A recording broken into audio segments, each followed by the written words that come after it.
బంగారు భవిష్యత్తు మీ ముందు ఉండాలి. కనుకనే కాంగ్రెస్ పార్టీ తరపున రాజశేఖర్ రెడ్డి బిడ్డ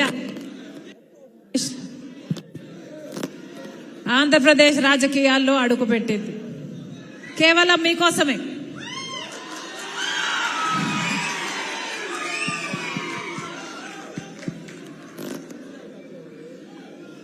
కేవలం ఆంధ్రప్రదేశ్ రాష్ట్ర ప్రజలకు మేలు చేయడానికి ఇప్పుడున్న ప్రభుత్వాలు, ఇక్కడున్న పార్టీలు, అటు టీడీపీ అయినా వైసీపీ అయినా బీజేపీకి బానిసలుగా మారి మన యువత భవిష్యత్తును, మన రాష్ట్ర భవితను తాకట్టు పెట్టారు. కాబట్టే రాజశేఖర్ రెడ్డి బిడ్డ ఈరోజు ఆంధ్రప్రదేశ్ రాజకీయాల్లో అడుగు పెట్టాల్సి వచ్చింది.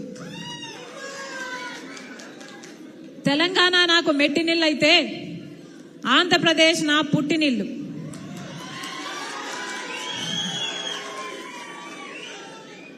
ఆంధ్రప్రదేశ్ ప్రజల పట్ల రాజశేఖర్ రెడ్డి బిడ్డకు ఒక భారం ఉంది, బాధ్యత కూడా ఉంది. రాజశేఖర్ రెడ్డి గారు తెలుగు ప్రజలందరినీ సమానంగా ప్రేమించారు. ఆ రాజశేఖర్ రెడ్డి బిడ్డను నేను పులి కడుపున పులే పుడుతుంది.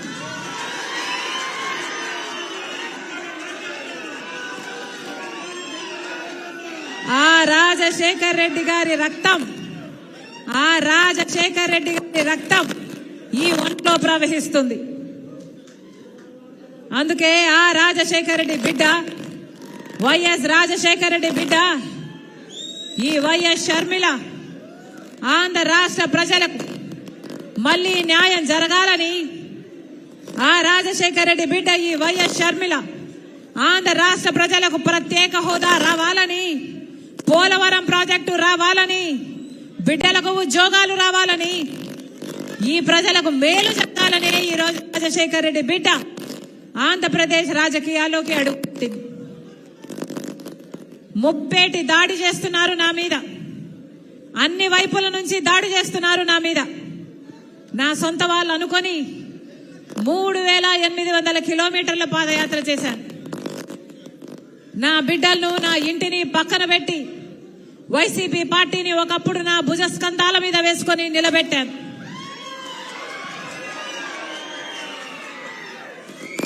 మనసు పెట్టి పనిచేశాను. నా రక్తం ధారపోశాను, నా చెమట ధారపోశాను.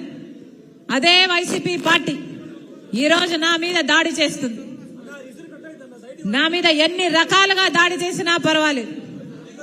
ఇక్కడున్నది రాజశేఖర్ రెడ్డి బిడ్డ. ఇక్కడ భయపడే వాళ్ళు ఎవ్వరూ లేరు. మీకు చేతనైంది చేసుకోండి.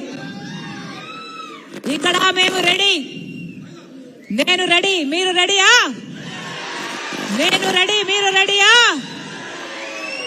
మేము రెడీ. ఈ యుద్ధానికి మేము రెడీ. ఆంధ్ర రాష్ట్రానికి ప్రత్యేక హోదా రావాలి. ఆంధ్ర రాష్ట్రంలో పోలవరం ప్రాజెక్టు నిర్మాణం కావాలి.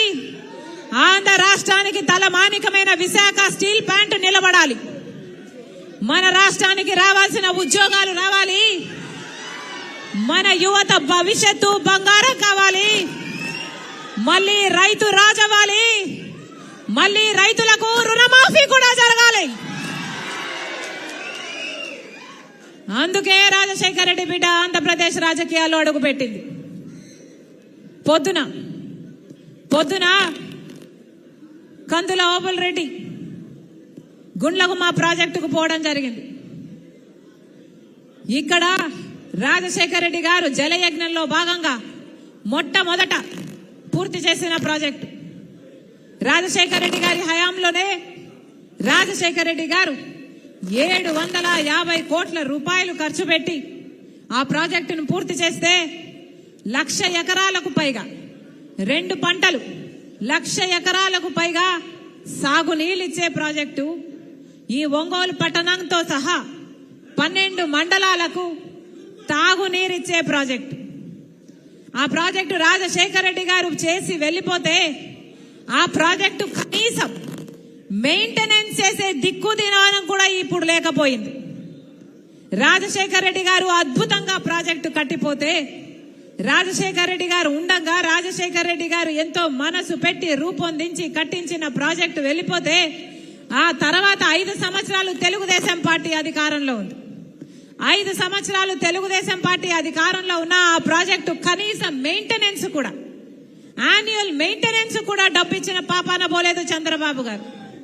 చంద్రబాబు గారు పూర్తిగా నిర్లక్ష్యం చేశారు. ఆ ప్రాజెక్టు ఘోర స్థితిలోకి తయారై ఇప్పుడు జగనన్న గారు ముఖ్యమంత్రి అయ్యారు. ఆ 5 ఏళ్లు తెలుగుదేశం టీడీపీ పట్టించుకోలేదు చంద్రబాబు గారు. ఇప్పుడు ఈ 5 ఏళ్లు జగనన్న గారు కూడా పట్టించుకోలేదు. మరి రాజశేఖర రెడ్డి గారు చేసిన ప్రాజెక్టు కదా, మరి ఆయన వారసులమని చెప్పుకుంటున్నారు కదా, ఆయన ఆశయాలను నిలబెడుతున్నామని చెప్తున్నారు కదా, వైఎస్ఆర్ కాంగ్రెస్ పార్టీ అని చెప్తున్నారు కదా, మరి మీరు ఎందుకు ఆ ప్రాజెక్టు నిలబెట్టలేకపోయారు? ప్రాజెక్టు కట్టమని ఎవరు అడగడం లేదు. కనీసం ప్రాజెక్టు మరమ్మతులు చేయడానికి కూడా మీరు సంవత్సరానికి 1 కోటో 2 కోట్లు ఇవ్వకపోతే, ప్రాజెక్టు నిలబడకపోతే ఈ రోజు ఆ ప్రాజెక్టు గేట్లు ఆ నీళ్లలో తేలుతున్నాయి, గేట్లు ఊడేపోయాయి. రాజశేఖర రెడ్డి గారి ప్రాజెక్టు కడితే కనీసం మీకు ఆ ప్రాజెక్టు మెయింటైన్ చేయడం కూడా చేత కాకపోతే, మీరా రాజశేఖర రెడ్డి గారి వారసులు? మీరా రాజశేఖర రెడ్డి గారి ఆశయాలను నిలబెట్టే వాళ్ళు? మీదా వైఎస్ఆర్ కాంగ్రెస్ పార్టీ? మీది వైఎస్ఆర్ కాంగ్రెస్ పార్టీ కాదు. వై అంటే వైవి సుబ్బారెడ్డి గారు, ఎస్ అంటే సాయిరెడ్డి గారు,